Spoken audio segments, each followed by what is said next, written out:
About 6 months ago, I was sat in my living room. In this living room, lost in the endless, comforting embrace of TikTok's For You feed. I hadn't had the app very long at this point, and its algorithm was still trying to figure me out. It had tried immersing me in book talk videos, in clips of rich white guys crying on podcasts, and in endless footage of Taylor Swift concerts. Which, that last one wasn't so bad. But this particular afternoon, the algorithm decided that what I really needed to see was a steady stream of AI content. In fact, it must have been December 2022. Because following the release of DALL-E, Midjourney and Stable Diffusion in the spring and summer of that year, OpenAI had just unveiled its ChatGPT tool. And it was lighting up conversation across the internet. Opinion was pretty split.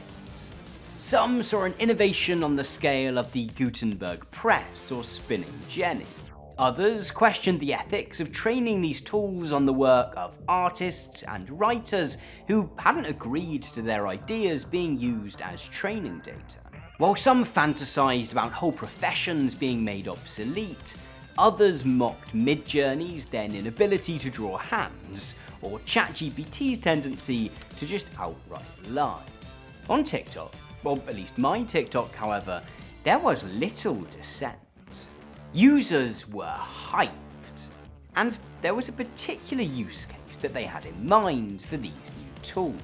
There's an effortless way to use AI to make over $10,000 a month. This may be the best way to make money with AI. These 3 AI apps should be illegal, and if you use them correctly, you can make a lot of money. ChatGPT doesn't really help you make money online, so here's 4 tools that will. My first response was to very consciously try and swipe these videos away as quickly as possible in an effort to teach TikTok's algorithm that I wasn't actually all that interested in using AI to write computer-generated posts for my slightly shady, keyword-stuffed, affiliate link-infested health foods blog.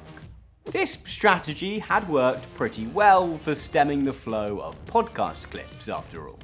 But these over-enthusiastic financial freedom seekers had managed to plant something in my brain. In the days, weeks, and months since, my online feeds have continued to be peppered with posts boasting about how these new AI tools can be used to make a quick buck. Perhaps the weirdest part of this trend came when I opened up Notion, a task management app that we use to keep track of our various projects. When Notion began rolling out its Notion AI feature in February 2023, one feature jumped out at me. It was the option to highlight a piece of text and select Make Longer. Now, I've tried long and hard to think of a genuine, productive use case for such a function, and I just can't.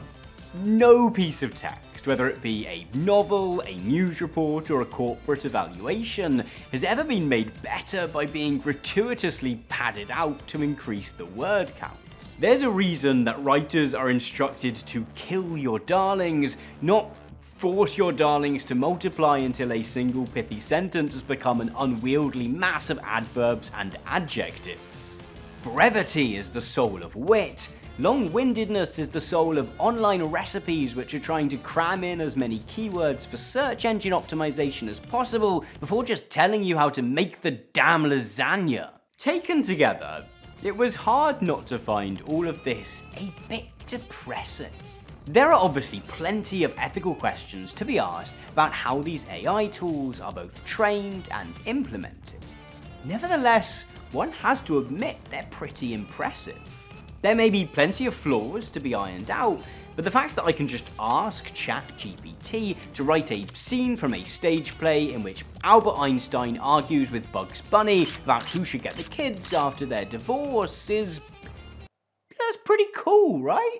It was kind of depressing then, that faced with this new technology with all kinds of possibilities for making people's lives easier and better, so much discursive space was being taken up by people for whom the real excitement lay in how it could be used to further automate their low-effort online grifts. Since noticing this, I haven't been able to stop thinking about the extent to which we increasingly seem to be surrounded by grifts. I reckon a good third of the ads that I get on YouTube are pitches for money-making schemes which sound a little too good to be believed.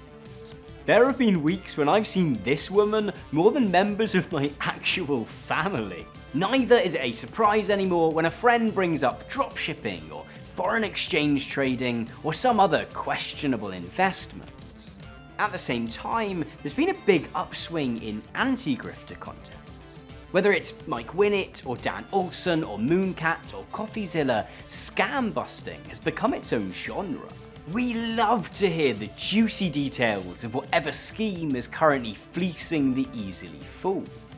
Whether we're among those actually getting caught up in these schemes, or whether we're simply watching on voyeuristically from the sidelines, then grifts, grifters, and grifting seem to have taken over. They are the zeitgeist. And so, I want to explore how it is that these low-rent, often cringe-inducing grifts gain such a stranglehold over us. We are gonna look a little bit at how some of these schemes work, but I'm mostly interested in why. What is it that's currently causing so many people to get caught out by the preponderance of so-called passive income gurus, and what is it that draws the rest of us in to watch? Because while most of these schemes and the swindlers which promote them might initially appear pretty small-time and marginal, I think they're actually pretty revealing about the world in which we live.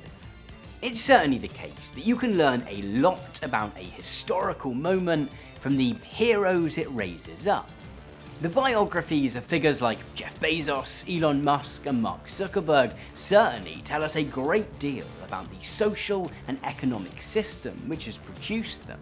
But one thing I've become convinced of during the 4 months or so that I've been working on this project is that you can learn even more about an era through examining its grifts. There's an effortless way to use AI to make over $10,000 a month. How I make $1,000 a day selling on Etsy. ChatGPT doesn't really help you make money online. This is how I plan to make I'm going to show you how to make Here are the 4 best passive income ideas. Start making a passive. 3 fun. If you're not These making three AI your friends. These three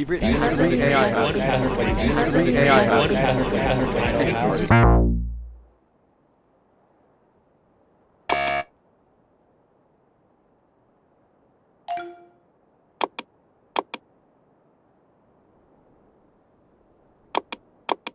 In order to contextualize the rise of the online grift, we first need to talk for a brief moment about the NBC sitcom The Office, which will make sense shortly, I promise. See, The Office premiered in the spring of 2005, which in hindsight was an interesting time to launch a show so explicitly focused on our relationship with work.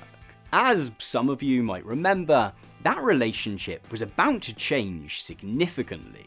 Lehman Brothers is going bankrupt, and financial markets from Asia to Europe are doing their utmost to prevent Monday from turning from dark to black.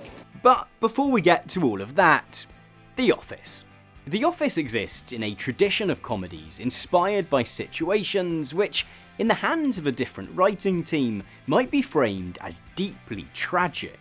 Viewed through the eyes of the show's audience surrogate, Jim, the Scranton branch of Dunder Mifflin, is a kind of hell. It's not just that he's surrounded by some deeply strange colleagues, but that, on top of this, the work itself is kind of dystopian. When he's not getting involved in some classic comedy hijinks, Jim's job is to sell paper. My job is to speak to clients on the phone about quantities and type of copy or paper, you know, whether we can supply it to them, whether they can pay for it, and I'm boring myself just talking about this. It's not that businesses don't need paper. They do. and they have to buy it from somewhere. But paper is paper. And Dunder Mifflin doesn't even manufacture the paper it sells, they're just middlemen. If Jim and Pam and Michael and Dwight were to vanish from the face of the earth, their customers would barely even notice. They'd find a new supplier within minutes, and the world would keep on turning. Which, if you're Jim, has to be kind of depressing. Right now, this is just a job. If I advance any higher in this company, then this would be my career. And, well, if this were my career, I'd have to throw myself in front of a train. This kind of anxiety, that one might find oneself trapped in an unfulfilling and maybe even objectively pointless white-collar job, was pretty widespread in the mid to late 2000s. It was best summed up a few years later by the anthropologist David Graeber in an article titled "On the Phenomenon of Bullshit Jobs." Graeber wrote that it's as if someone were out there making up pointless jobs just for the sake of keeping us all working. Like Jim Halpert, many white-collar workers viewed their stable, reasonably well-compensated office jobs through the same lens that others would view a life sentence. It's against this backdrop that in 2007, the businessman, blogger, and future podcaster Tim Ferriss released this book, The 4-Hour Workweek. The 4-Hour Workweek didn't invent the online grift whole cloth. As Ferriss acknowledges, the book is essentially a collection of money-making tips which had already been floating around in the so-called blogosphere. But it was instrumental in bringing mainstream attention to a new set of approaches to using the internet to get filthy rich. Or at least trying to. The 4-Hour Workweek is pitched as a method for escaping the 9 to 5. And in this way, it responds to many of the same cultural anxieties about work as The Office. In Tim Ferriss's eyes, there are few fates worse than being a, quote, 3-piece zombie, or a high-paid coffee fetcher. In fact, as Ferriss sees it, it's not just bureaucratic, white-collar work which sucks. He writes that, for most people, somewhere between 6 and 7 billion of them, the perfect job is the one that takes the least time. The vast majority of people will never find a job that can be an unending source of fulfillment. Luckily, Ferriss has a way out of this hellscape of cubicles and coffee machines. Tim Ferriss's promise in the 4-Hour Workweek is, as the title would suggest, that he can help you whittle your working week down from the usual 40 hours to just 4. At the same time, he suggests he can help you increase your income from, well, whatever it is now, to $40,000 plus per month.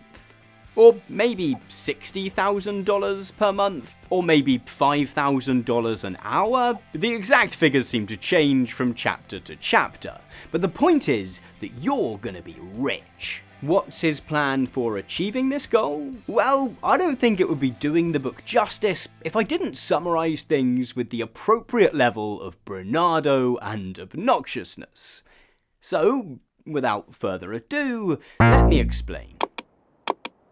Hi, my name's Tom Nicholas, writer, video creator, entrepreneur. Welcome to my no-nonsense guide to Tim Ferriss's guide to escaping the 9 to 5. Dobby is free! Step 1. Number 1. Let's kick things off by boosting your productivity. See, Tim Ferriss reckons that a solid 50 to 80% of your daily tasks are a complete waste of time. That's almost unbelievable, right? Well, his solution is simple. Just don't do them. Non-urgent emails from colleagues? Don't answer them. Clients with small orders? No thank you. Disciplinary meetings about your dismissive attitude? No merci. Congratulations. You just freed up at least half your time. And it was as simple as just not doing stuff. Step 2. Next up, you're going to convince your boss to let you work from home.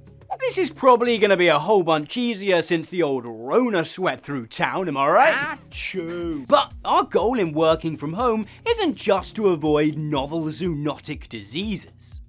No. You're gonna leverage your newfound productivity to finish your day job in half the time it used to take. And guess what?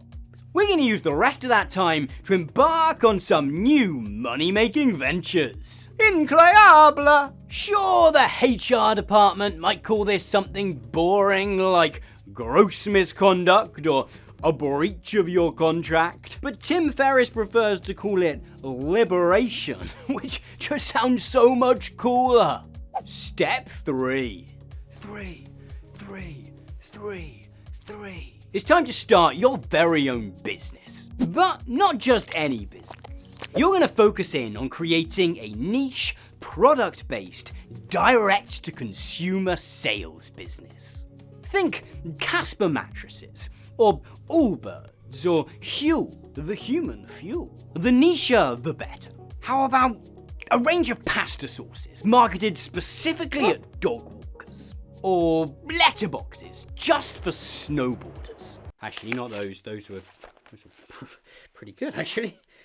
All you've got to do is set up a website to sell your new product, place a few ads on Google and in niche hobbyist magazines, and wait for the sales to come rolling in. Which they definitely will, because you're a bloody legend to whom only good things happen. Step 4. Now get this for a stroke of genius. With a few neat tricks, you're going to completely automate your new business, transforming it into a magical money-making machine. C'est magnifique! You're going to use a specialist manufacturer who's able to make each order on demand and ship it direct to your customers. And when it comes to those mind-numbing admin tasks, boring!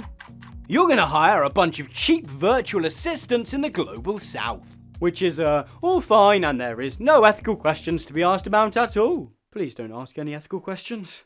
Assuming nothing goes wrong, which, why would it? You've now got yourself a completely automated business which only takes minimal levels of effort to maintain. Voila! Step 5. 1, 2, 3, 4, 5. Congratulations! You're now a super successful businessman. Or like, person, I guess. It's time to wave goodbye to that boring old day job. Au revoir! Oh, and now you're gonna move to Asia. Why, you ask? Well, yeah, this bit might seem a little random. But look, even if you follow the 4-hour workweek plan down to the letter, your business is only going to rake in a measly $480,000 a year.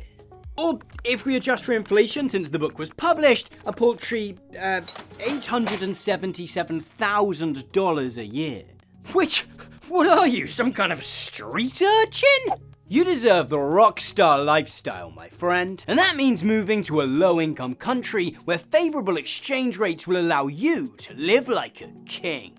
Although Ferriss actually suggests that we should avoid all countries in Africa, the Middle East, or Central and South America, excepting Costa Rica and Argentina. So I guess you better start learning Thai. If you manage to conquer these 5 steps, and the many dozens of sub-steps, then congratulations! You are now a member of the new rich. See you on the beach, because the beers are on you. Have interessante! As you've probably already gathered, Tim Ferriss's tendency is to present his money-making model as entirely foolproof. There's little acknowledgement anywhere within the book that any part of his multi-stage plan could ever go wrong.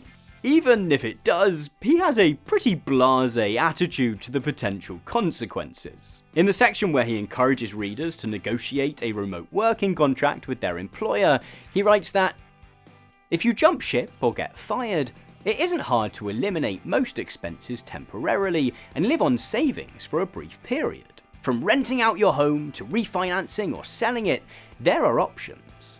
There are always options. At which point I have to remind you that this book was published in 2007. Let's talk about the speed with which we are watching this market deteriorate. As with any business, there are, of course, all kinds of ways in which this plan might fail. But the biggest gap in Ferris's scheme is also the most important thing for a product-based business to get right. See, Ferris has the tendency to get lost in the weeds of some fairly unimportant parts of his plan, which, you know, I can relate. This is a book which goes into minute detail about how and when you should check your emails. It gives you scripted suggestions for how to convince your boss to let you work from home.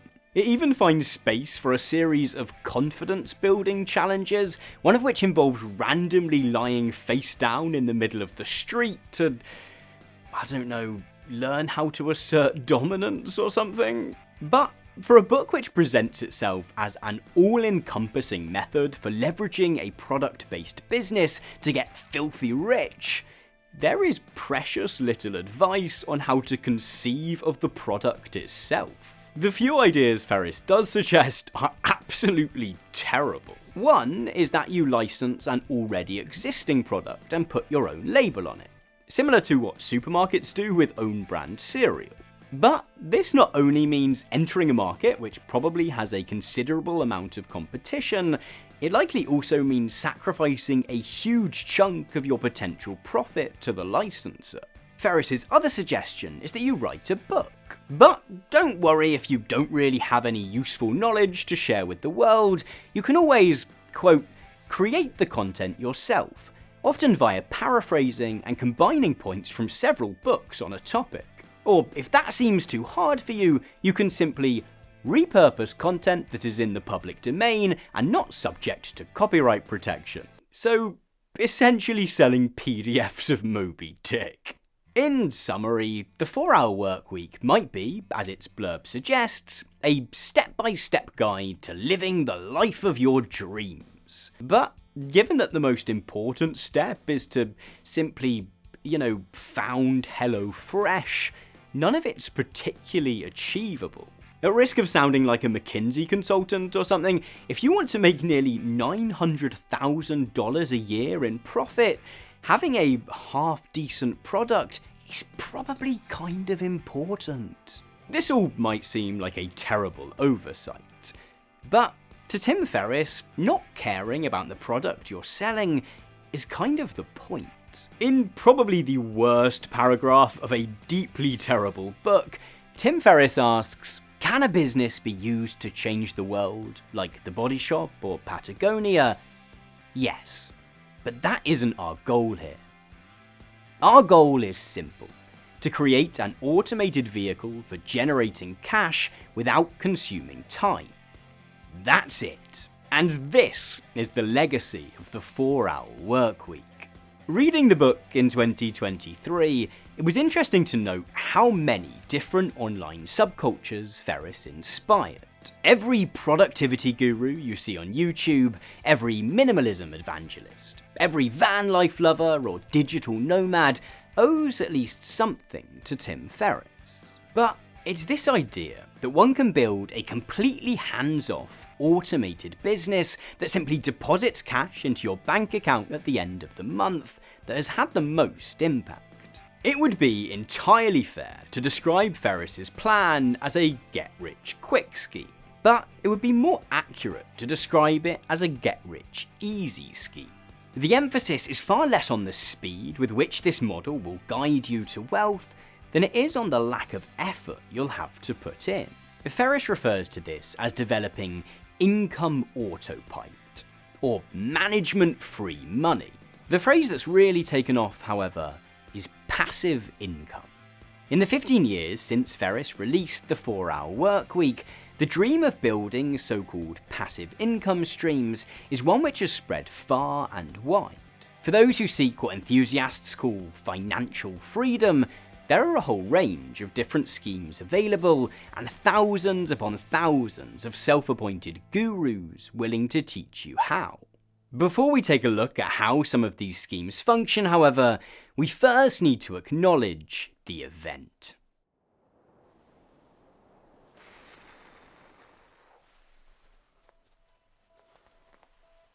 On the 15th of September 2008, the New York-based investment bank Lehman Brothers filed for bankruptcy. After 150 years of continuous operation, a series of high-risk gambles in the subprime mortgage market had failed spectacularly and left it fatally short of cash. With several other major global banks experiencing similar crises during the course of that year, things looked bleak.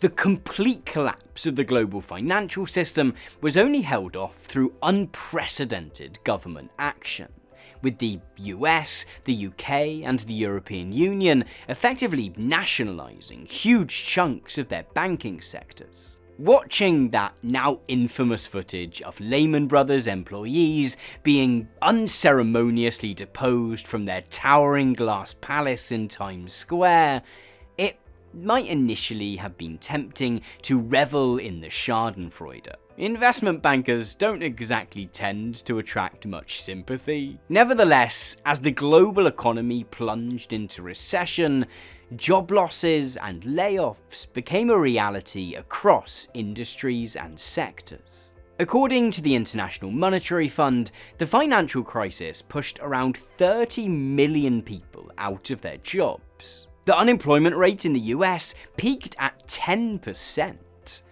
And while the recession itself was officially declared over in the US in June 2009, it took until 2017 for unemployment rates to dip back to pre-crash levels. As important as the sheer number of jobs, however, is how the crash affected the types of jobs on offer. If we stay focused on America for a moment, we find that around 60% of jobs lost during the Great Recession were mid-wage positions, paying between $13 and $22 an hour. These were real estate agents, office managers, and higher-skilled tradespeople. When firms started hiring again, the majority of new posts on offer were both less well remunerated and less secure. These were jobs in retail, catering, and care. There was a whole universe of work which kind of just didn't exist anymore. For many, even having a job was no longer enough. With real-term wages falling year on year, some took on additional work in the burgeoning gig economy. Others put their skills to work by embarking on so-called side hustles. But these dire economic circumstances also opened the door to the further popularization of the online grift. Some clarification might be useful here, because we tend to use the terms grift and grifter pretty loosely. Some use them to describe full-on fraudsters such as Bernie Madoff and Sam Bankman-Fried. Others throw the term at contrarian and conspiracist political commentators, who seem to court controversy in order to shift dubious brain pills and mugs. None of these are wrong, obviously. I'm not the word police. But for today's purposes, I'm interested in a particular kind of grift. Because blowhards and con artists are fairly eternal. The difference between 19th century snake oil salesman Clark Stanley and Theranos CEO Elizabeth Holmes is primarily one of aesthetics. But in popularizing the idea that it might be possible to create an almost completely automated source of income, Tim Ferriss planted the seed for a new kind of grift, which was much more of our time. The 4-hour workweek itself hasn't aged particularly well. And I don't mean it's deeply sexist or anything, although there's some bits. Ask for the phone numbers of at least 2 attractive members of the opposite sex on each day. Girls, this means you're in the game as well, and it doesn't matter if you're over 50. Oh boy, oh boy, oh boy, oh boy. With its strong emphasis on telephone sales and earnest recommendations of tools like Skype, it's just clearly written for a different era. Luckily for those seeking to make their fortune, however, countless new schemes have popped up in its wake, which similarly promise to set you up with a reliable source of passive income. And again, I don't think I'd really be doing them justice if I didn't introduce them with the appropriate level of enthusiasm. Waha! Guess who's back? The name's Tom Nicholas. T to the N to the Nicholas. Writer. Video creator. Verified hustler. A little birdie tells me that you've been looking for more ways to make money online. And boy oh boy do I have some ideas for you. In this, my non-exhaustive list of online grifts. Money-making opportunities. Strategy 1. Drop shipping. Drop.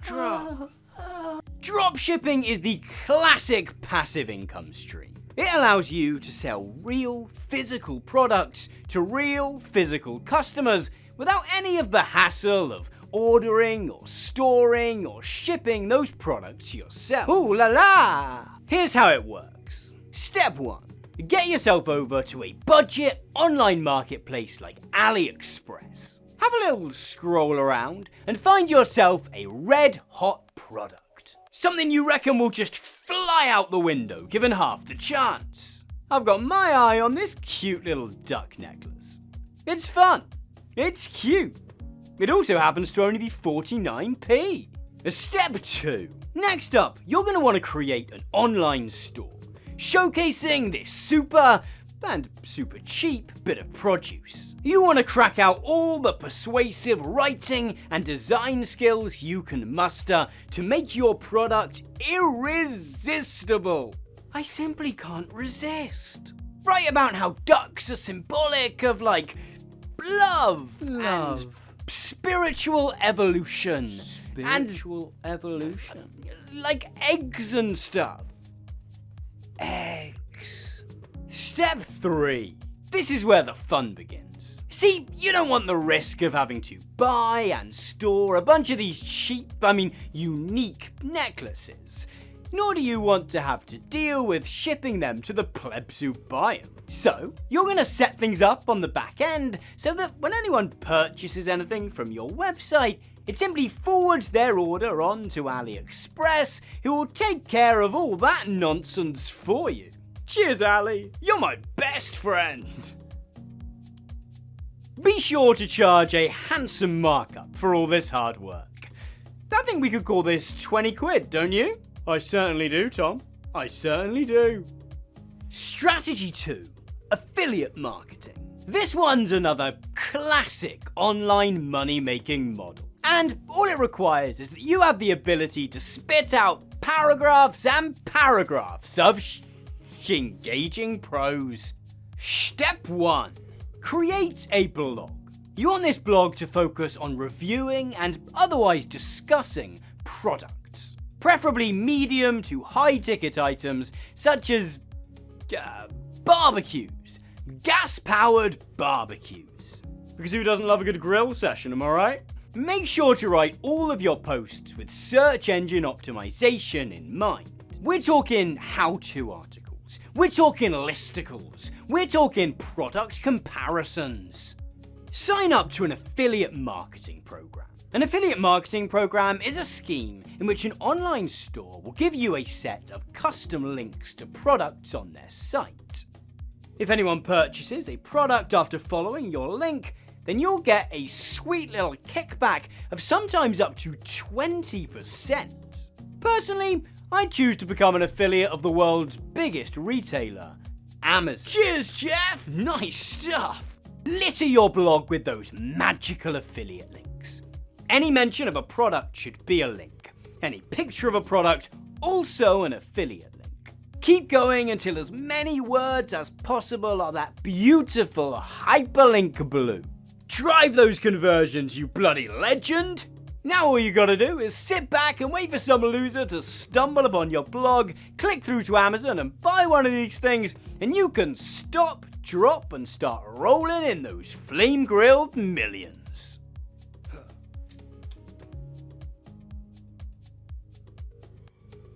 Strategy 3.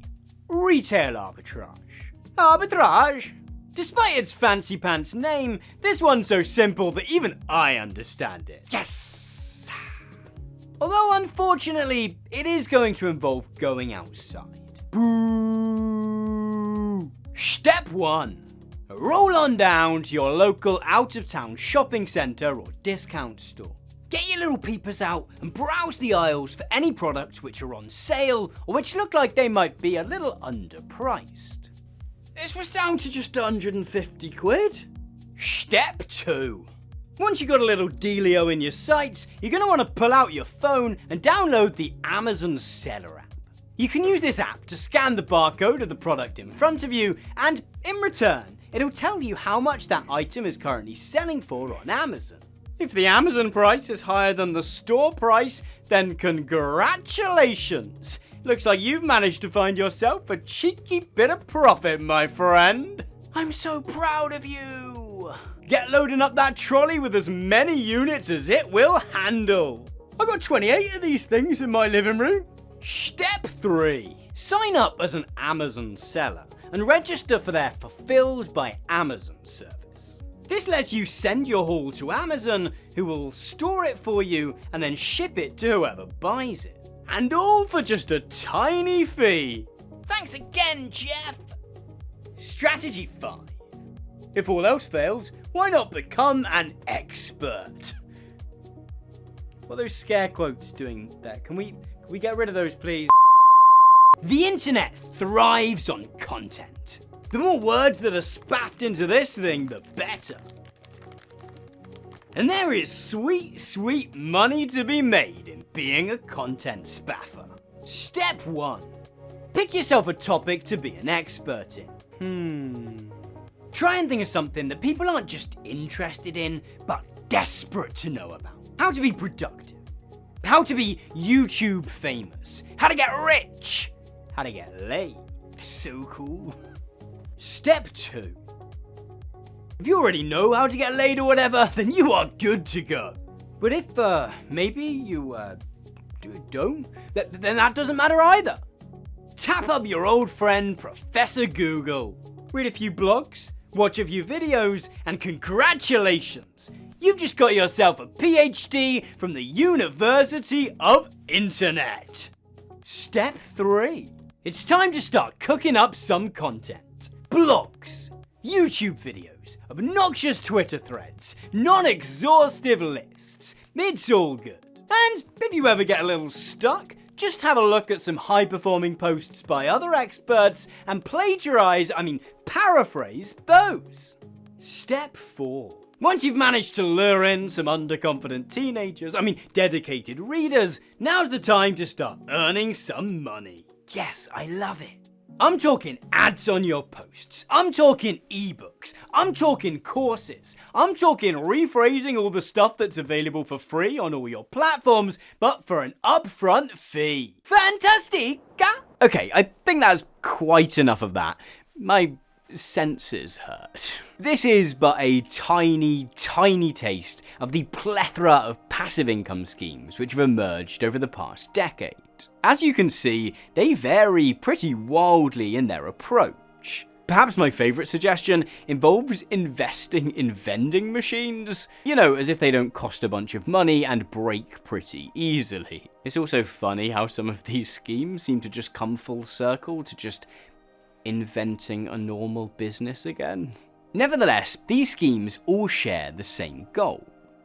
Like Ferris's formula in the 4-hour workweek, they promise a path to generating a consistent income, and usually a pretty high income, in return for minimal levels of effort. Again, these are get-rich-quick schemes, but the real emphasis is on getting rich easily. Many of these schemes exist in a kind of legal and ethical grey area. They seem to tacitly encourage some pretty shady practices in a way that more traditional business models just don't.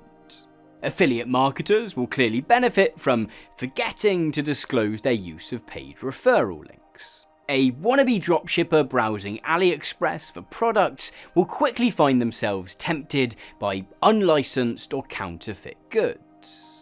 Nevertheless, breaking the law is seldom a requirement of any of these schemes. They pretty much all can be employed in ways that are completely legit. and most of the gurus who provide advice on them benefit from existing in this strange area of plausible deniability. What's really interesting though is that even when they are carried out in entirely legal ways, they still feel kinda icky. As much as these are technically businesses like any other, most of us would act pretty differently to a friend announcing that they were about to start reselling air fryers on Amazon than we would if they said they were going to start a ballet school or window cleaning company or something. They just feel off. And it's this sense of ickiness which holds the key to understanding not only why these schemes have become popular, but why these particular schemes have become popular at this particular moment in time. Because when we dive into these bad vibes, we actually begin to find some pretty solid links between these low-rent grifts and some much more mainstream trends within our economy.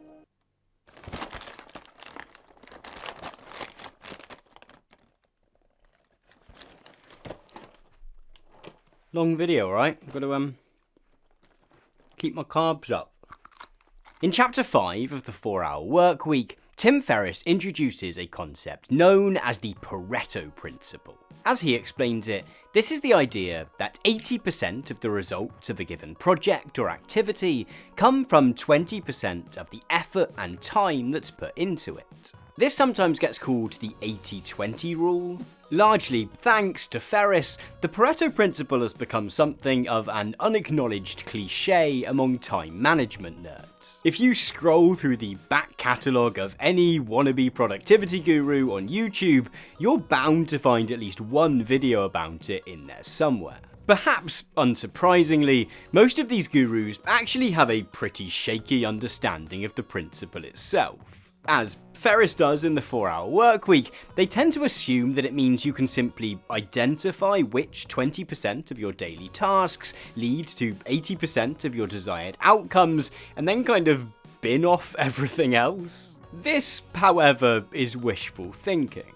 Firstly, assuming there is some truth to this idea, it's often only possible to identify which of your tasks constitute that vital 20% after a project is completed. For example, I wrote several drafts of the script to this video before I got it to a place where I was happy with it. I reckon that at least 80% of my time was technically wasted writing words which ultimately got binned or tweaked in some way. But I didn't write those earlier drafts knowing that they were gonna be thrown out. It's only in hindsight that I can tell you which sections made the final cut. In fact, who's to say that this section will? I mean, it has. I'm filming it. Secondly, just because a task isn't directly related to your core outcomes doesn't necessarily mean that you can simply not do it. Every month or so, I have to sit down in front of some accounting software and categorise all the money that we've spent on costume and props and filming kit and wages and Blender assets and software and subscriptions, etc, etc. This task certainly isn't one of the 20% of tasks which leads to my videos getting more views or more people signing up to support the channel on Patreon at patreon.com/Tom Nicholas. Always be hustling. Nevertheless, having all my receipts and stuff together so that I can submit my taxes at the end of the year does keep me out of prison, which is, you know, nice. The Pareto Principle, then, can certainly be a useful evaluation tool or thought experiment. It can almost certainly help you be a bit more efficient with your time. But it's not some all-powerful life hack which is going to set you on the path to working just 4 hours a week. I'm not only bringing this up as another excuse to dunk on Tim Ferriss, although the sheer silliness of this book has infested my brain. I mention it instead because the Pareto Principle is named after this guy, the 19th century economist and polymath Vilfredo Pareto. And it's not the only concept which borrows his name. There's another idea, named for Pareto, which I think offers a really useful way into unpacking why passive income schemes are so appealing to those who attempt them, and why they can feel so icky to the rest of us. It's called Paretian rent. Now, I'm aware that the phrase Paretian rent sounds pretty technical, and I'll be honest with you, we are about to do a little bit of learning. But to keep things interesting, I thought I'd borrow a trick from The Big Short and hand over to Margot Robbie in a bathtub to explain. Yo, Margot? What do you mean you can't make it? I've had this in the diary for ages. I've already ran the bath. Look, I'm about as happy about this as you are. So, Paretian rent. Most of you are probably already far too familiar with the concept of rent as we use it in everyday conversation. You've likely handed over huge sums of money in rent payments to landlords over the course of your life. And unless you've got a thing for being financially dominated, which to each their own, you've probably come to resent those payments. In fact, there's something about paying rent which seems to hurt so much more than other essential outgoings. Over the past 3 years, prices have been increasing on pretty much everything, from food to electronics to fuel. And yet, I rarely see memes comparing grocery store owners or smartphone manufacturers to leeches. Landlords and the rent which they take attract a special kind of hatred. Of course, part of this is that rent is expensive, and only getting more so. The average private renter in the UK spends 26% of their income on rent. In London, that figure is 40%. Those figures are from before inflation went through the roof too, so they're probably a little bit generous. Nevertheless, I don't think that the widespread hatred of landlords is just down to rent being expensive. I think it's more than that. Because paying rent doesn't only involve parting with more money than you'd like. It involves parting with more money than you'd like to someone who doesn't seem to have done all that much to earn it. Food and phone bills and fuel might all be more expensive than they could or should be. But at least when you're tucking into a bowl of Weetabix crispy minis, you know that some work has gone into making them exist. Someone had to grow the wheat and the cocoa and perform whatever magic happens in the factory to process them into those beautiful little packs of chocolatey goodness. When you watch the rent leave your bank account, however, it's hard to escape the feeling that your landlord has done very, very little to earn that cash. If they've hired a letting agent to oversee the property, there might be months when they completely forget that they own your property at all. What might surprise you is that economists also hate rent. They might use the term in reference to a much broader set of financial exchanges than the rest of us are used to, but it's always with the same sense of contempt. When an economist uses the phrase economic rent, or describes a person or company as being engaged in rent-seeking behaviour, that is proper claws-out stuff. And the reason that economists dislike rent is for much the same reason as tenants do. There are a handful of ways of defining economic rent, but the broadest is what's sometimes known as Paretian rent. The Penguin Dictionary of Economics describes this as the difference between the return made by a factor of production and the return necessary to keep the factor in its current occupation. But in slightly simpler language, it essentially refers to excess profit. Or maybe more specifically, unearned profit. To say that a company or a person is in receipt of an economic rent is to say that they are receiving a level of income from a particular economic activity which is in excess of that which is reasonable in relation to the time and effort and resource they are putting in. Now, I'm sure there's more than one person who is currently watching this video who is cracking their knuckles and preparing to write something along the lines of, "All profit is unearned, you absolute drongo!" That would have sounded better if Margot had been here to say it. She's Australian. And yes, this is broadly true. By its very definition, making a profit involves getting more out of an economic activity than you put in. But within the justifying logic of capitalism, some profit is viewed as necessary to motivate people to do stuff, to start businesses, develop new products, and improve upon existing ones. From this perspective, that profit is earned by someone being willing to take the risk of that business or product falling flat on its face.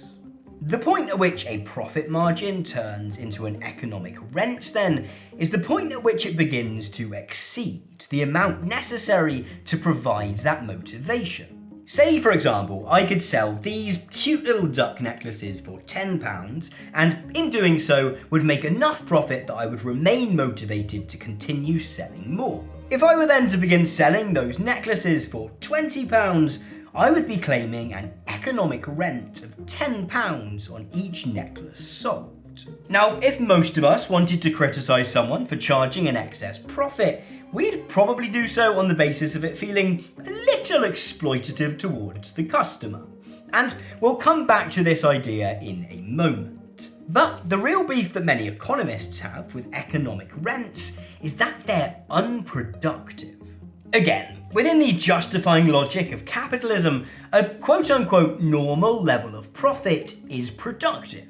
It promotes someone to create or sell a product or service they otherwise might not have, and therefore it has consequences for both the economy and society. Because of that normal profit margin, a thing now exists which previously didn't. An economic rent, however, has no such impact. The product or service would have been made or performed anyway. A person or company which is in receipt of an economic rent, then, is essentially getting money for nothing. Landlords are the ultimate example of this. See, we often overlook the fact that most landlords are actually engaged in two separate economic activities. The first is real estate speculation. They've bought a house or a flat in the hope that it will increase in value over time and that they'll later be able to sell it on at a profit. Outside of cases in which the landlord undertakes a major renovation, this kind of speculation might itself be viewed as a kind of rent seeking. This is an entirely unproductive activity. Neither the economy nor society benefits from some boomer uncle hoarding a house for a decade. Nevertheless, the presence of economic rent is even clearer when we look at the second activity that landlords are involved in. That, of course, is the letting out of their property. The rent that a landlord receives in return for allowing a tenant to live in their property is very clearly unproductive, because this rent is not a reward for doing anything at all. It is simply a reward for owning something. Even when a landlord can be persuaded to do maintenance on a property, to fix a leaky pipe or whatever, this isn't really a service performed in return for your rent check. If they're repairing something that you broke, then you can bet they're going to charge you for it. If the problem they're fixing is the result of wear and tear, then they're really just making that repair for their own benefit, ensuring that their property will retain its value as a speculative asset. I guess if we're being really generous, we could acknowledge that landlords in some countries are required to ensure that certain gas and electrical safety tests are up to date. And I guess that's a kind of service they're providing. Outside of this, however, the rent that you pay to a landlord is just that, economic rent. Nothing about the process of one person owning a house and charging someone else to live in it is economically or socially productive. Landlords do not create anything new, and any resources that they expend in maintenance are in relation to their speculative activity, not in relation to their rental activity.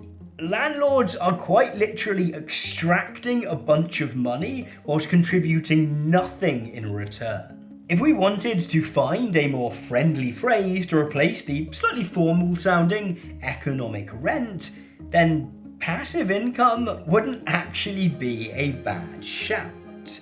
But that's enough from me, Margot Robbie.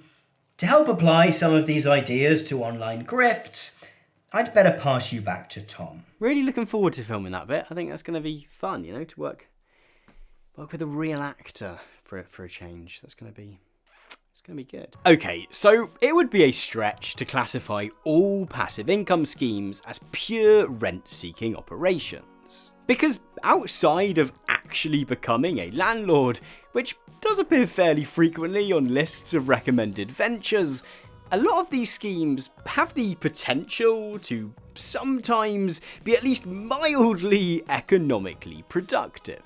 If we wanted to be super duper generous, we could view setting up a dropshipping store as a kind of marketing or branding. By placing a product in a slightly more appealing context than the horror show that is AliExpress, a dropshipper potentially facilitates a sale which otherwise wouldn't have taken place.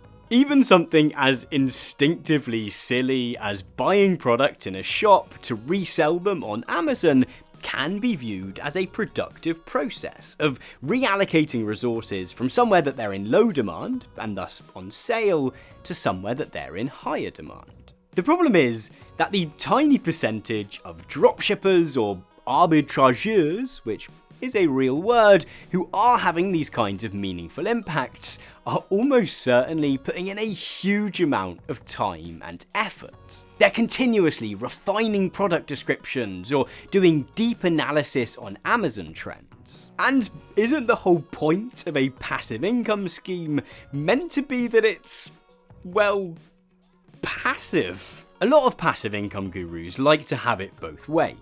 When either their critics or aggrieved followers question why so few people actually end up getting rich through these methods, they'll claim that passive income is really just a branding term, and that if you're not getting rich, it's because you're not working hard enough.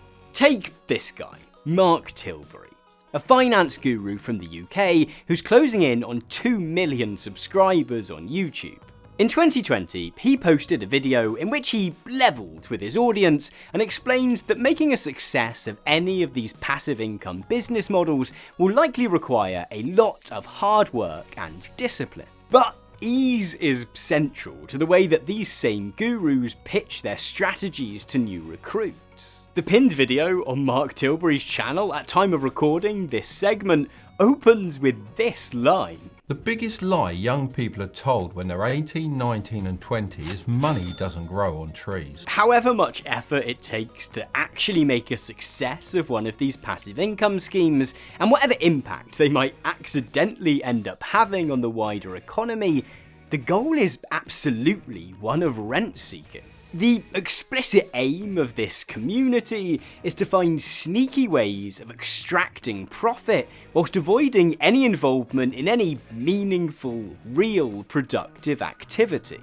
The ickiness which many people feel towards these gurus and their followers then comes from the same place as that which feeds the current backlash against landlords. On the most basic level, it's a hostility towards people whose sole goal in life is to find loopholes which allow them to get rich, whilst giving as little back to society as possible in return.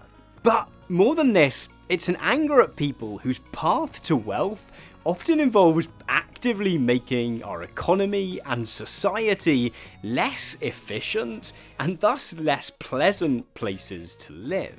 Like landlords, passive income seekers can only thrive by creating unnecessary bloat in the online economy. Dropshippers and arbitrageurs have the effect of inflating the cost of goods and services. Affiliate marketers and fake experts create a slightly different kind of bloat, in which the internet gets flooded with fake reviews and soulless filler content which make the web a worse place to be.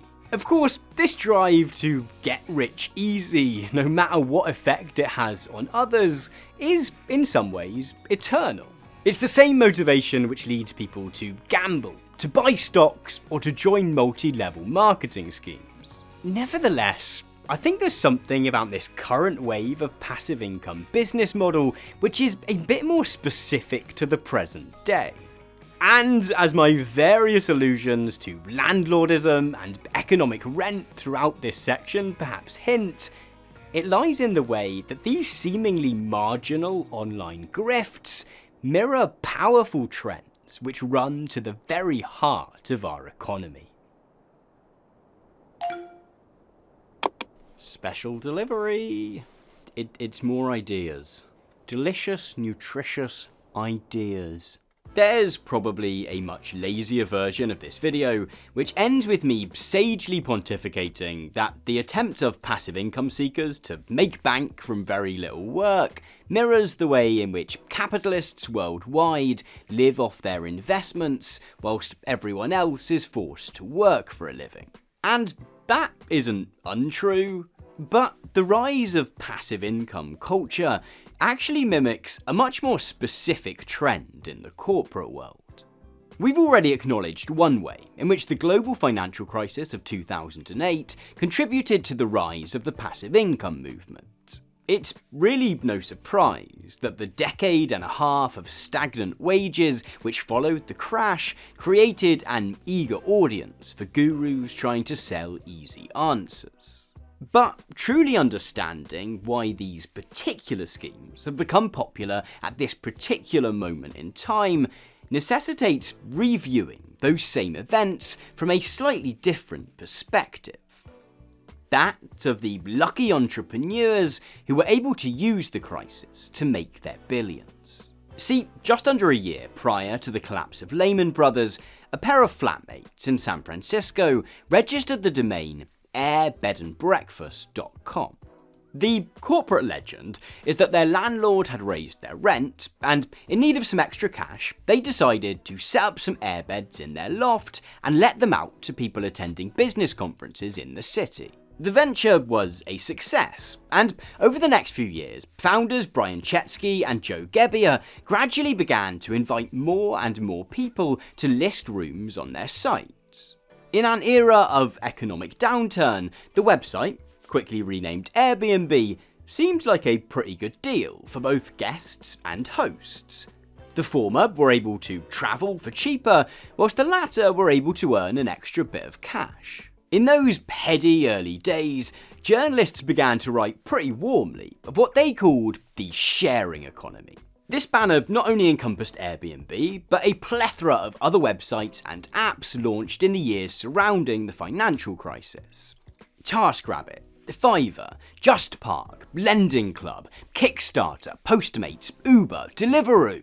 Across their various different industries, commentators celebrated the way in which these sites seemed to facilitate a direct, so-called peer-to-peer exchange between individuals in need of a service and those with the capacity to provide it.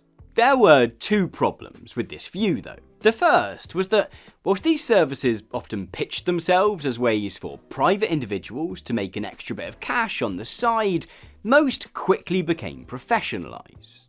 Airbnb soon became dominated by full-time landlords. Uber driver became a job like any other.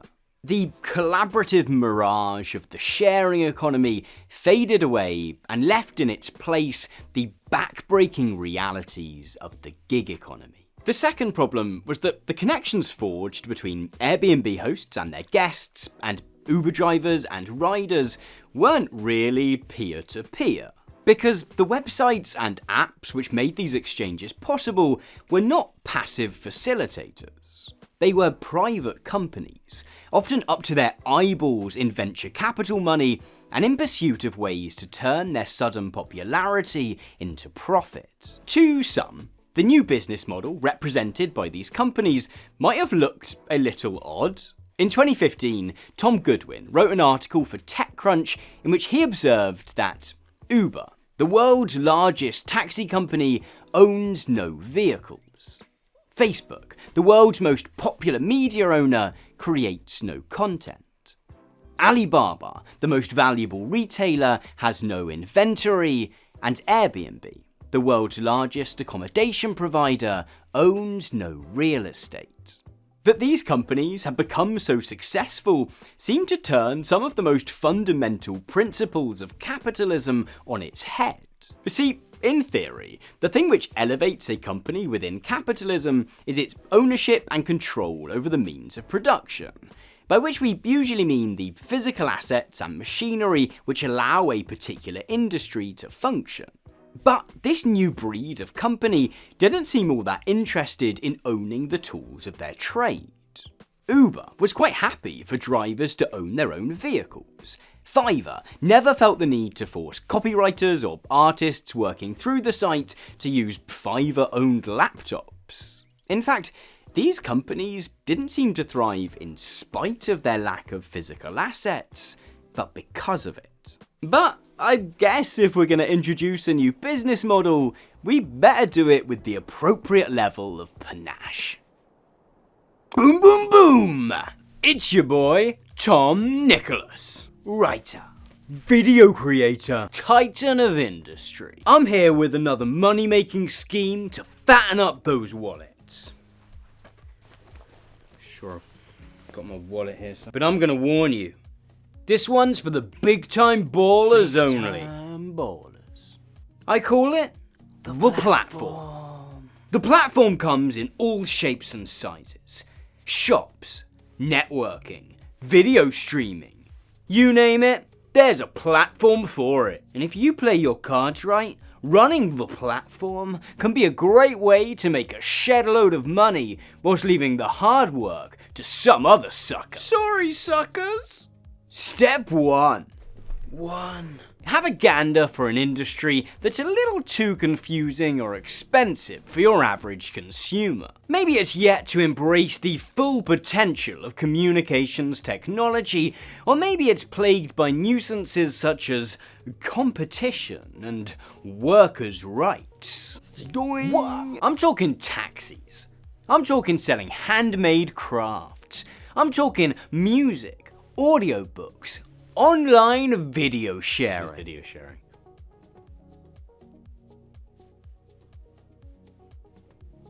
Step 2.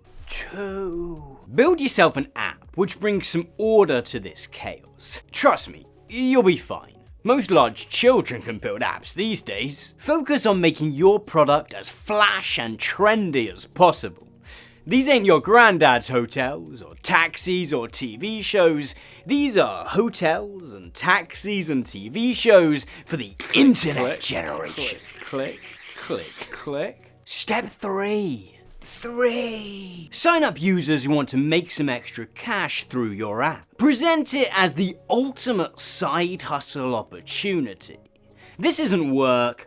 This is the sharing economy, baby! The trick is to make sure that all the real work is going to fall on your users.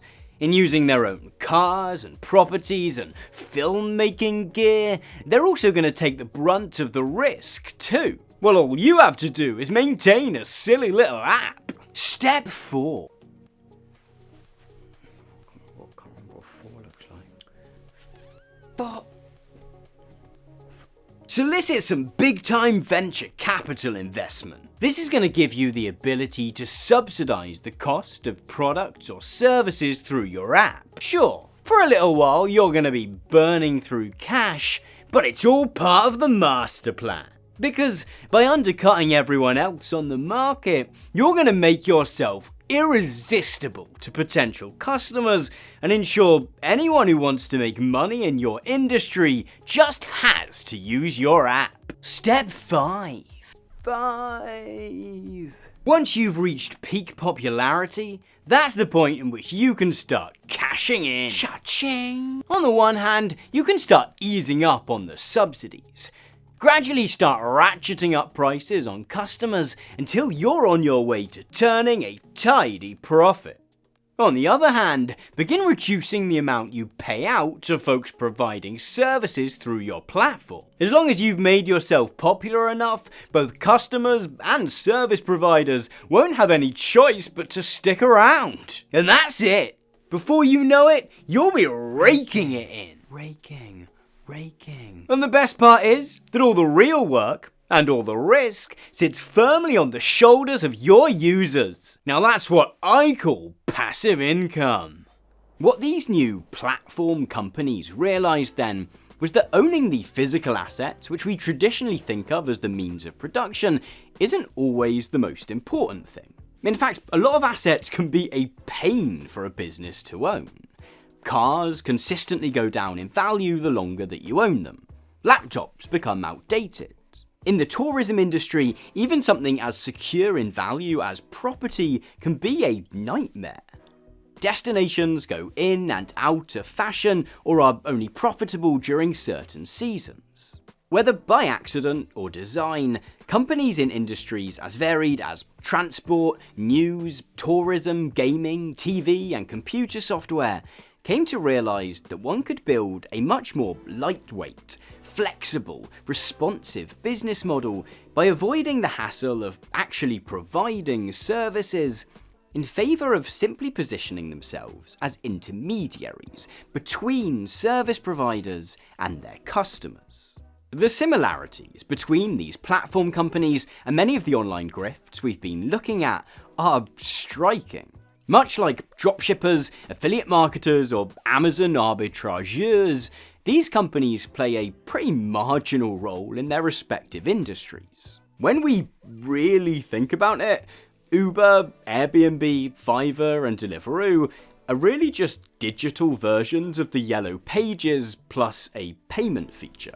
They play a part in the process, but it would be ridiculous to suggest that the money that they take is justified by what they contribute.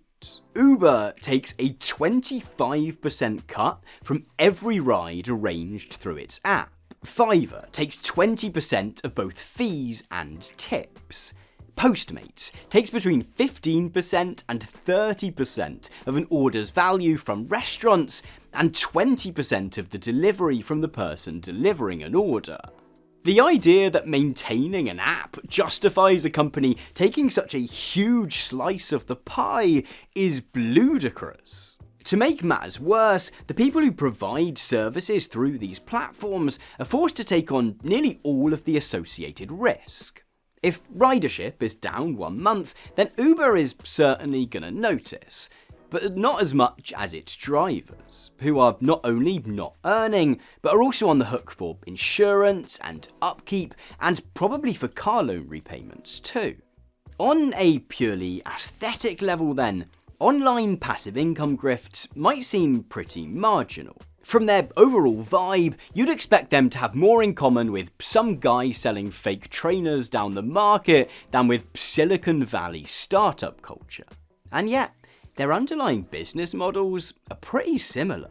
When explaining the concept of rent-seeking, the economist Robert Shiller likes to draw on the example of a feudal lord who places a chain across a river and demands a fee from passing boats in return for lowering the chain. He writes that there is nothing productive about the chain or the collector. The Lord has made no improvements to the river and is helping nobody in any way, directly or indirectly, except himself. None of the examples that we've been looking at are quite this bad, but they're not a million miles off. Many platform companies increasingly function as gatekeepers.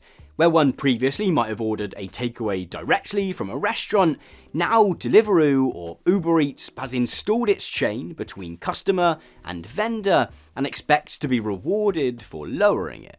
A lot of online grifts seem to hope for a similar scenario.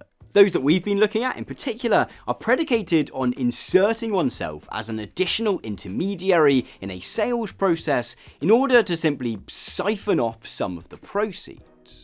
But there's one glaring difference between online grifters and the likes of Uber. And that is that these large companies are pretty successful. If we take a look at a list of the 10 largest companies in the world by market capitalization, we find that 6 derive a meaningful amount of their revenue from operating as platforms.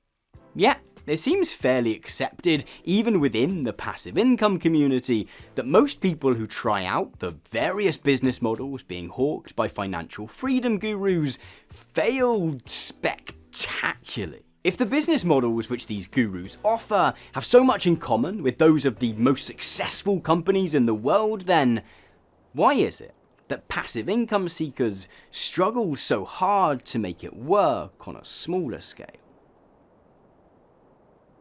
Greetings, friends. Thank you. Thank you. I think one of the reasons that online grifts are so intriguing to those of us outside of them is because there's usually 2 separate levels of sleaze for us to unpick. The schemes themselves are usually pretty scammy. As I mentioned before, there are certainly cases where dropshipping functions as an honest, productive branding service. But let's be honest here, they are few and far between. I was recently trying to buy a new belt for my wedding, and as someone who's always keen to cut down on waste, I wanted to find one that would last for as long as possible. But searching for quality leather belt on Google, I kept finding myself ushered to websites which had all the signs of being dropshipping fronts. Generic images, random discounts, and an overabundance of keyword-heavy descriptions. These sites made big promises for the quality and value of their products, yet a quick glance at Trustpilot revealed complaints of inconsistent goods, slow delivery times, and terrible customer service. I don't know whether they ever veered into the realms of illegality, but it was all at least highly dishonest. All of which points us to the second level of sleaze at play here, which is that despite the promises of passive income gurus on YouTube and elsewhere, the vast majority of these schemes don't actually work. Dropshipping sounds so simple and appealing on the surface, but what if your supplier runs out of stock? What if a product gets held up on its very long journey from usually Asia to usually the US or Europe? What if the customer doesn't feel that the dirt cheap product you've sent them lives up to the quality that you promised? This is very quickly going to lead to bad reviews and to complaints. Even more worryingly, it will lead to customers asking their credit card providers to issue chargebacks, which will leave you out of pocket and likely blacklisted by payment processors. All of the schemes that we've been talking about have similar pitfalls. Amazon retail arbitrage is just straight up against the site's terms of service. If you want to advertise goods as new, Amazon will ask you to prove that you've sourced them from official wholesalers as part of their efforts to stamp out fakes. And if you can't, they'll just ban your seller account. Nevertheless, it's not actually this rule breaking which sets online grifts apart from the platform companies we discussed in the previous section. In fact, breaking the law is almost a rite of passage for ascendant platforms. When Uber first launched in Australia, it did so entirely illegally, with none of the required permits or licenses. As it had done in other countries, it simply relied on creating such a buzz that, by the time lawmakers took note, they were essentially forced into retroactively legalizing the company's business model. Facebook's history has similarly been beset with scandals and fines.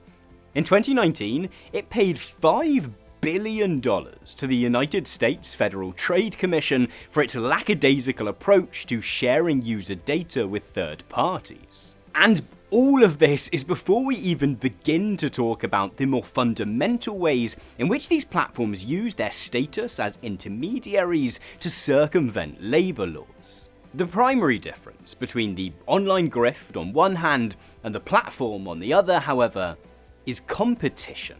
But to explain that properly, I think it's best to hand things back to Margot. Yeah, I just thought she might have let you go at lunch or something, you know? Like, I liked Little Women, okay? I thought that was good, but she just sounds difficult to work with, that's all.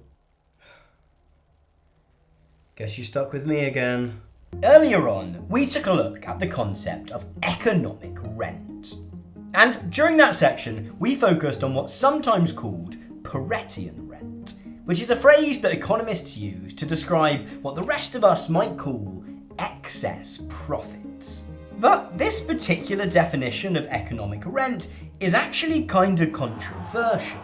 See, as you might have noticed, the Paretian definition of what counts as an economic rent is actually kind of vague. It's one thing to say that it refers to excess profit, but differentiating between an excessive profit and one which is simply very large is often nigh on impossible. If you ask a business owner what percentage of their profit is strictly necessary for them to continue to do business, they're probably gonna say all of it. If we define economic rent merely as excess profit, then it becomes a pretty subjective and therefore not all that useful term. To counteract this vagueness, some economists are a little more selective when it comes to accusing a business or a person of extracting an economic rent. Rather than simply using this term to refer to the vague notion of excess profit, they would argue that a high level of profit is only truly an economic rent in cases where the business or person claiming it is doing so as a result of them having an unfair advantage in the form of significant market power. We might call this definition a Ricardian definition of economic rent, after the 18th century economist David Ricardo. Under this definition, economic rent refers, as Beth Stratford puts it, to unearned income resulting from control of scarce or monopolized assets. Take our example of a landlord from earlier. As we discussed, the rent that a residential landlord charges is an economic rent because it is unproductive. The landlord doesn't have to do anything at all to claim it other than to own the property in question. But it's not simply by chance that landlords are able to extract such exorbitant fees. The reason landlords are able to charge such eye-watering figures is because rooms and flats and houses are an extremely scarce resource. There are usually many more people looking for somewhere to rent in a given town or city than there are properties available at any one time. In such a scenario, the whole justifying logic of capitalism begins to break down, because there isn't any real competition here. That there are always so many more people in need of somewhere to live means that even the smallest, most damp-infested property is going to find a tenant. So why would any landlord ever reduce their asking price? Furthermore, this is not just a scenario from which landlords passively benefit. Many actively work to sustain the state of housing scarcity they profit from. Many landlords will use some of the cash that they take from their tenants and donate it to lobbying groups or directly to politicians in an effort to thwart laws which make it easier to build new homes. These lobbying activities might require them to spend a bit of cash, but it's money which is returned many times over in their ability to push rents even higher. The economic rent extracted by landlords is therefore more than just unproductive excess profit. It is excess profit resulting from extreme scarcity and market conditions in which the idea of competition is a joke. Nevertheless, economic rents of this more precise kind are not confined solely to the housing sector. They exist throughout our economy. Wherever there is a single company or a handful of companies with a stranglehold on a particular market or industry, it is likely that they are using that power to artificially increase prices or drive down costs, and thus claim an economic rent. But that's enough from me, Margot Robbie. To tie all this back into online grifts, I'd better hand you back to Tom. I think I'm going to need to order catering. You know, I think she'll expect catering. Platform companies like Uber, DoorDash, Facebook, and Fiverr share a great deal with online grifts. As we've discussed, both business models are focused on the extraction of economic rents. It's all about inserting oneself into an industry or supply chain in such a way that one is able to siphon off as much profit as possible whilst contributing little to no real productive activity. What allows one model to thrive whilst the other so often ends in failure is market share. In short, the most successful platform companies are those which have managed to establish themselves either as monopolies or, at the very least, as part of a small oligopoly of companies. Some have been pretty brazen about this. When Uber fetched a valuation of $100 billion in 2019, it was partly because investors believed that the company had the potential to wipe out all other competition, not only in the form of other ride-sharing companies, but also local taxi firms. The company heavily subsidized fares for years, in the hope that once it was the only game in town, it would be able to charge whatever it saw fit.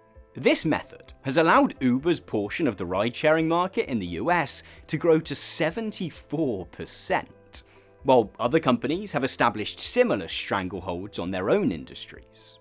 65% of online food orders in the United States go through DoorDash. 77% of people with access to the internet use at least one platform owned by Meta. Amazon's market share has grown and grown to the point where the site accounted for 56.7% of all US online retail purchases in 2021. That these companies put in vanishingly small amounts of work for the percentages they take then doesn't really matter.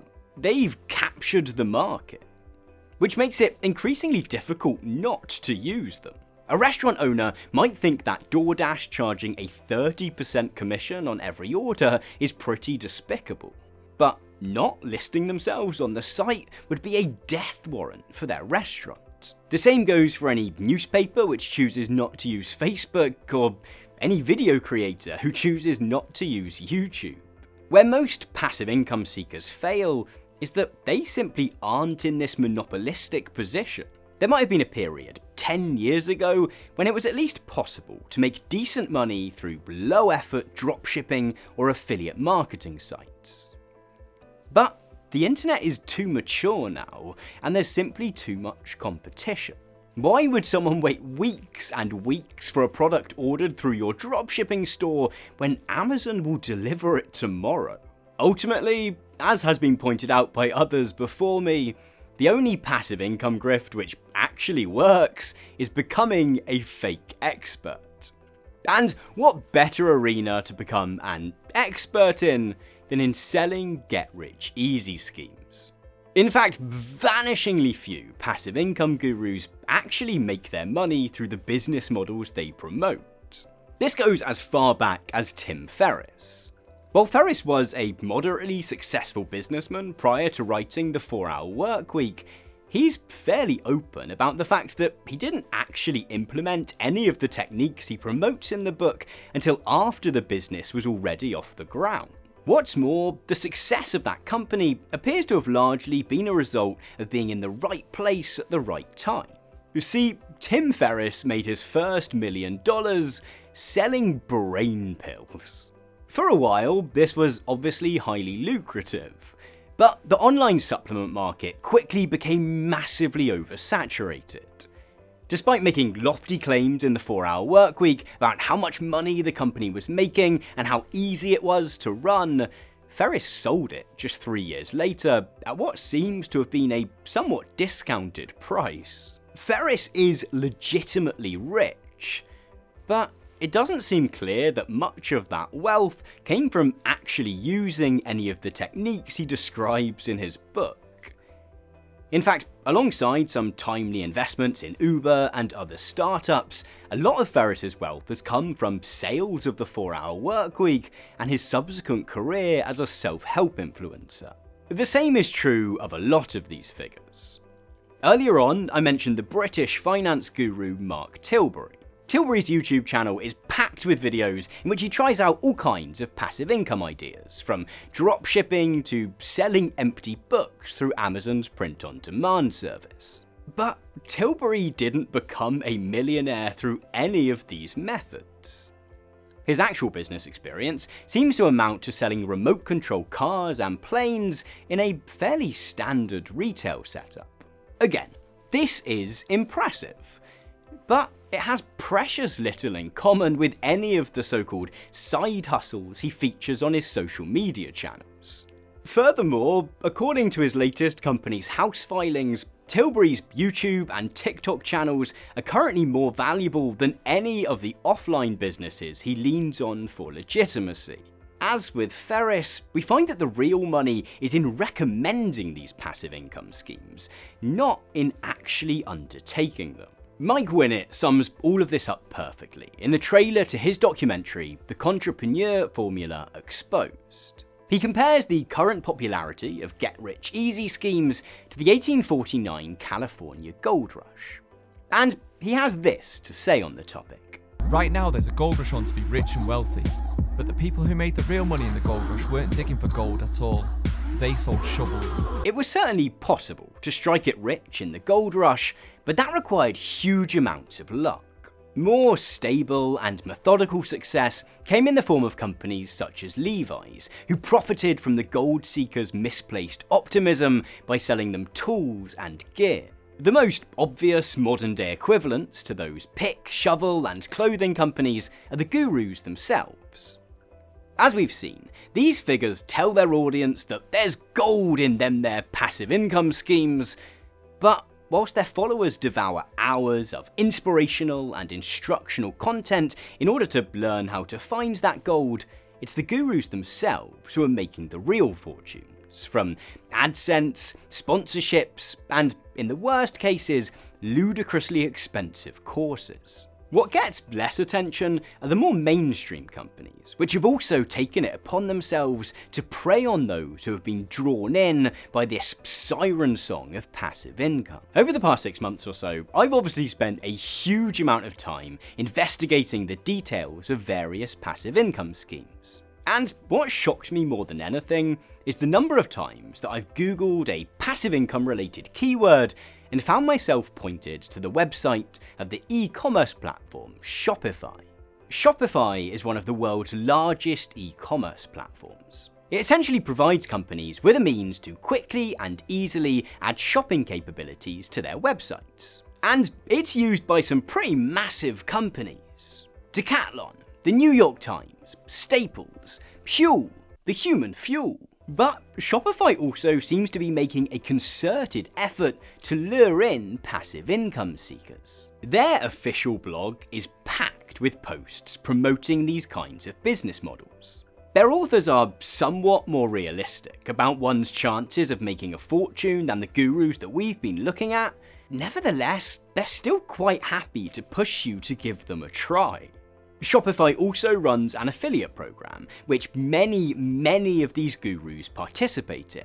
In doing so, they help to fund content which is far more questionable than that which they would likely be willing to host on their own site, whilst retaining a level of plausible deniability about the kinds of advice which are leading people to sign up to their service. Shopify manages to braid together the twin threads of this video in that it is, itself, a platform company. It makes its money from being an intermediary between sellers and their customers. Whilst few would bemoan their providing of e-commerce capabilities to genuine businesses of various sizes, however, this aspect of the company's activity feels far more ethically dubious. It begins to resemble the pick and shovel play of the gurus, encouraging passive income seekers to take big risks, whilst Shopify collects its reliable monthly fee. In some regards then, it's no surprise that significant numbers of people are drawn to these passive income schemes. On the one hand, the times we live in are pretty bleak. Just as jobs had begun to recover from the Great Recession, we found ourselves battling a pandemic, and then facing rampant inflation, soaring interest rates, and the prospect of another economic downturn. On the other, a huge, well-funded ecosystem has emerged which promises simple solutions to those feeling economically anxious or otherwise under-rewarded for their labour. The self-reinforcing recommendation systems of YouTube and TikTok further mean that one only needs to show the slightest interest in any kind of financial advice for one to be bombarded with this kind of content. But I want to close out this video by exploring some of the less material ways in which these schemes draw people in. Because from what I've seen, the appeal of this community and its practices is as much cultural and experiential as it is solely financial. And it's in discussing this aspect of the passive income trend that we can identify not only what keeps people around after that initial promise of getting rich easy wears thin, but also why those of us outside of these schemes are so drawn in to watching them be debunked and derailed. Clearly, a large part of what draws people into the passive income community is that they genuinely believe it's gonna make them rich. As with buying a lottery ticket or starting a band, there's the tendency to think that even when we know the odds are stacked against us, we're gonna be the exceptions that are gonna make it. But I think part of the attraction, and at least what keeps people trying these schemes, even after it becomes clear that wealth might not come so easily, is the opportunity to roleplay.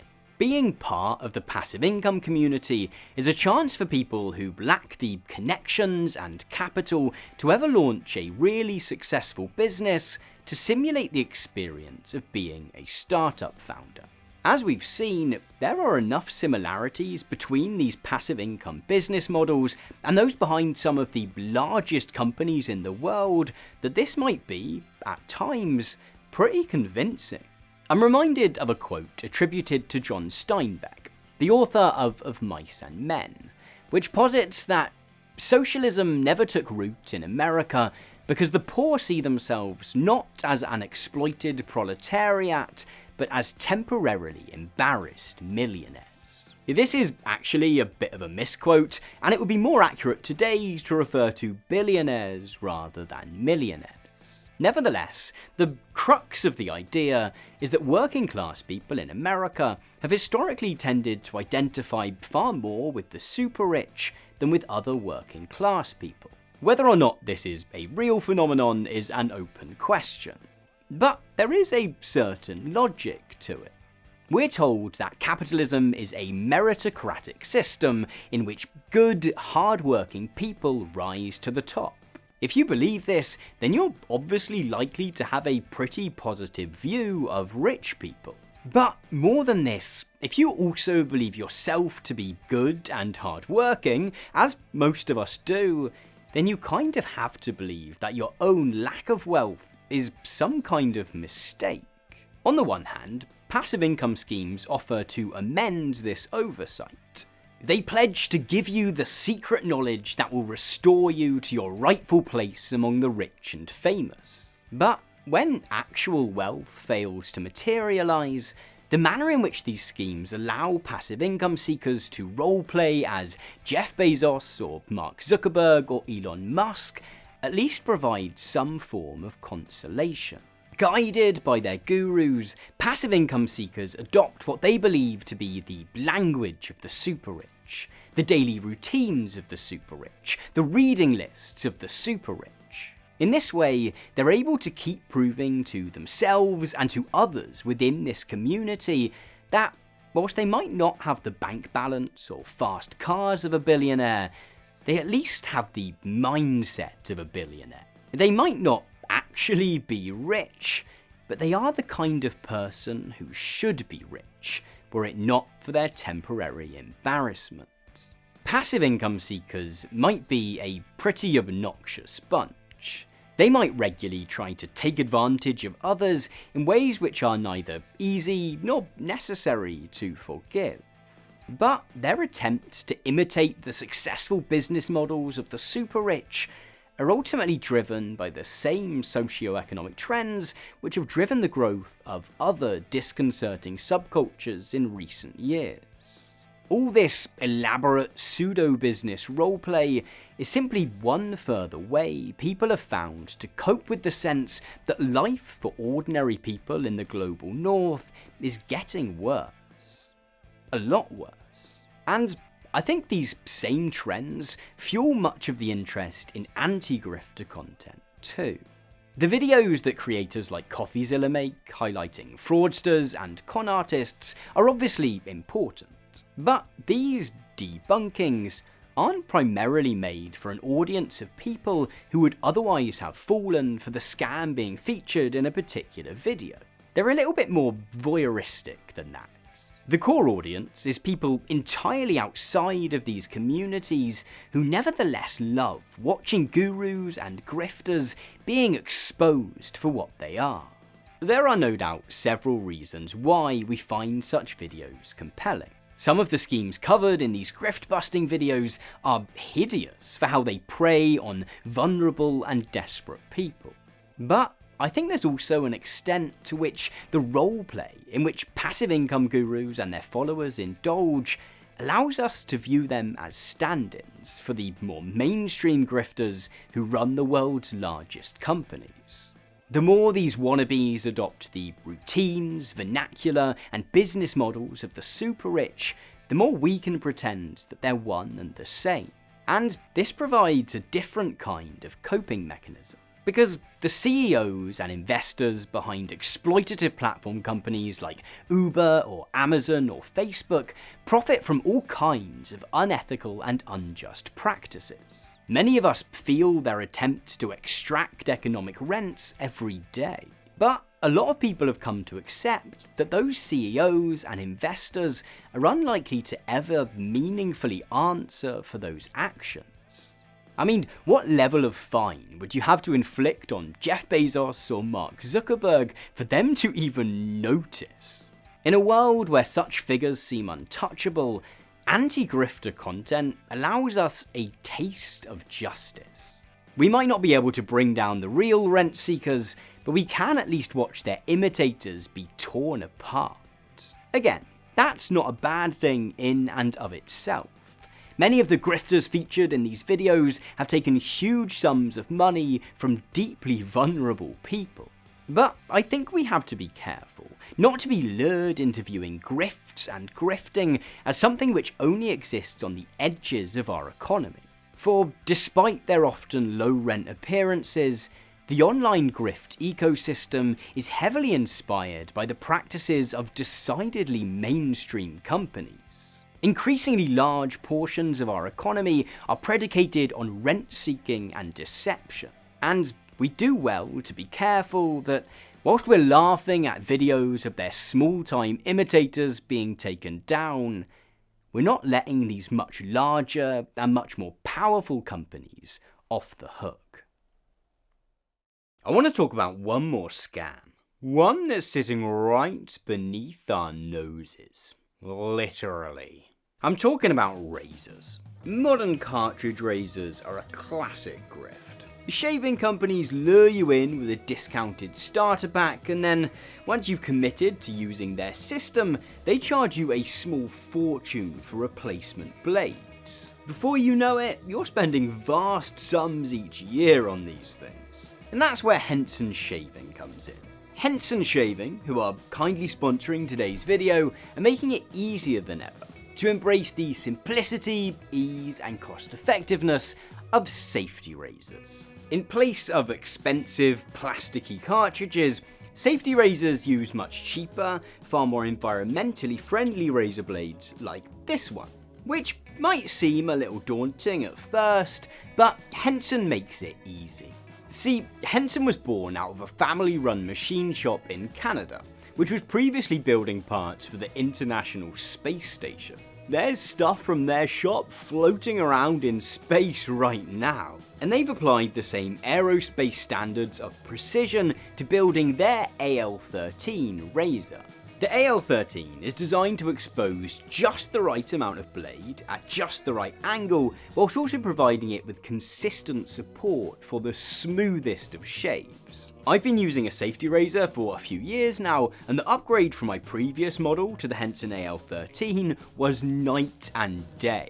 It consistently manages an even, irritation-free shave, and the quality of the materials and manufacturing just makes it an all-round nice product to use. And of course, this being a YouTube sponsorship, I have a little deal to offer you too. If you head to hensonshaving.com/Tom Nicholas and enter the code Tom Nicholas at checkout to let them know that I sent you, then you can get a pack of 100 blades for free with the purchase of a razor.